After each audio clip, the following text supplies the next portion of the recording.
Indeed, Japan once faced the environment of a desire-driven society, and now China is entering that phase.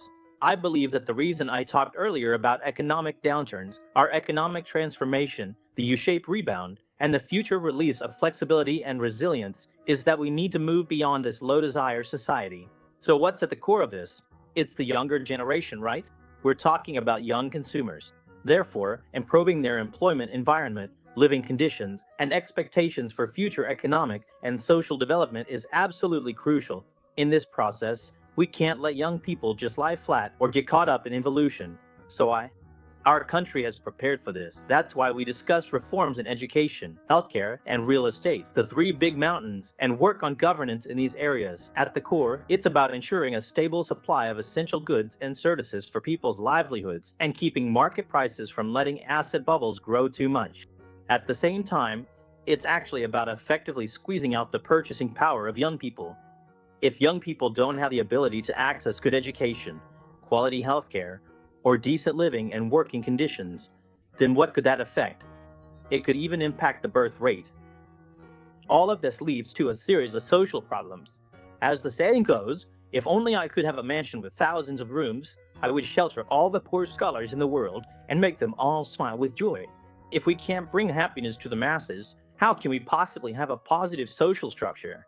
How can residents live and work in peace and contentment? How can we have stable family lives, or even maintain a birth rate that allows for normal generational replacement? So you can see, for example, in Shanghai, the birth rate is now 0.6, the lowest in the world is about 0.9.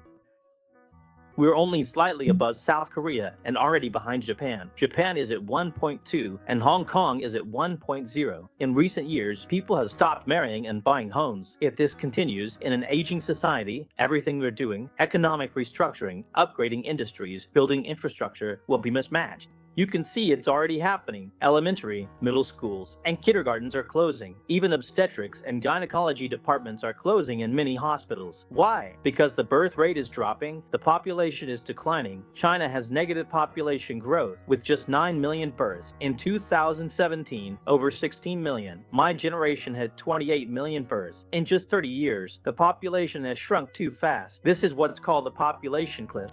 Take Laoxiangji, for example. As a demographer, I really agree with this perspective. All the efforts we're making today, all the infrastructure we're building, all the social and economic reforms, all the public goods and services we're providing, if the population issue isn't resolved, one day all of these will become excessive. These are all fundamental, structural contradictions in a low-desire society. We absolutely have to start by changing the underlying logic. If we don't address the root causes, we won't even be able to improve the birth rate. If the population issue can't be improved, then with such a large, unified market like China's. So what are we facing? A situation where consumer power and the number of consumers are both declining, and even the supply of labor is insufficient. That means the pressure we'll face in the future will be enormous. That's why all these issues need to be addressed at the fundamental level. Personally, I believe our top decision makers have already realized these problems. The reforms in education, healthcare, and real estate show that we're taking them seriously. But I also think this isn't something that can be solved overnight. It's a matter of managing social cycles, and it will take 10 or 20 years. Japan took 30 years, so how many years will it take us? Especially when it comes to population issues. It involves economic issues, social issues, fiscal and tax system reforms, and the social security system. Every aspect is connected. When you touch one part, it affects the whole system. This is a systemic reform, and we're really entering deep waters. Only through such comprehensive and systematic reforms can we fundamentally address these problems. I think this process won't be short. That's why I say, if Japan took 30 years, how many years will it take us? I think everyone can think about that.